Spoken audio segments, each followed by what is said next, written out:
good, I want to see him on something big and silver. You will. When? Sometime. Eddie, I can't remember the last time we saw anything in a real theater. What you talking? We got ourselves a theater right here. Oh, sure. And you the marquee, baby. You the star. I'm something, that's for sure. How about a sneak preview? Coming attractions? Come on, baby. Make it hot. Okay. She pulled the halter top over her head, licking a finger luxuriously to moisten one nipple. Here's hot. Then the other. Here's bothered. Her breasts firm as pears. A smile split Eddie DeLeon's face to reveal a carcass of decayed teeth. No amount of money could renew the wreckage wrought in poorer years and poorer places to those mandibles, and Eddie would not consent to dentures or other artificial reconstructions. He didn't need a pretty smile to get what he wanted. He didn't need a pretty face. Tokens of throwaway money could be noted at a glance. The ring binding his long ponytail of raven black hair was bought in Mexico, beaten gold. A wide belt sported a pound of turquoise and silver, a single pierce of diamond, rings of topaz or jade on the fingers of both hands. Eddie bought a lot of junk at altitude. His fingernail clippers, for example. Eddie trimmed his nearly feminine nails with a silver-plated novelty bought on impulse on a flight from Mexico City to Miami.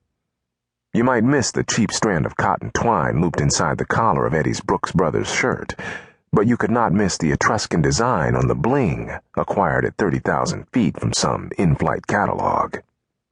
Purchases made on solid ground tended to be less impulsive. Eddie loved the fawning attention to be had from a tailor in New York or Chicago. He bought 2 or 3 watches a year when earthbound at those cities, always from Govberg's, always a Patek Philippe. Occasionally he would pay too much for some vase or bronze at Christie's, anything to show that Eduardo de Leon was a man with money to toss. He offered a snuff box bought over Denver to his topless playmate. She took a hit. He took her pears into his hands. Am I staying home with you tonight, princess? After the party?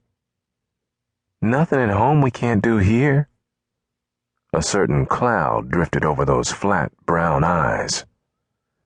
Man likes to mount his trophy on the wall, Bethan. I've never mounted on a wall. The intercom cut off Eddie's reply. Boss? What is it? A partition hissed down to reveal the driver in the front seat. Crease might be a tourist with his loud Hawaiian shirt and baggy trousers, but there are scars old and ugly along his forearms. Orlando, boss. He's got your man. Tell him we're on our way. De Leon pulled from beneath his paramour. Eddie? What? You always do that. Get me tight? Make me wait? Business before pleasure. Who is it this time? Put on your top. 10 minutes of blacktop later, the Lincoln traded the sight of surf and sea for the breezeless shadows of the flatwoods. The hum of asphalt gave way to a sudden crunch of gravel and then a hiss of sand. Little to hear otherwise in this wilderness. Little to see. A pair of ruts snaked through bone-white loam. A monotony of pine and scrub oak and palmetto pressed in from either side, welcomed only for their meager shade of needles and moss and frond. But then a pair of headlights winked ahead. A low-slung sports car idling just off the primitive road. That's him.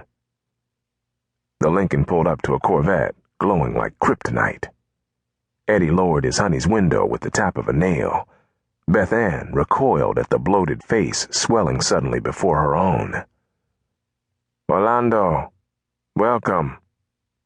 Eddie leaned across the long back seat to regard the blonde-haired giant in jersey and slacks who waited outside. Orlando Fuqua had to bend deeply to peer into the limo's interior.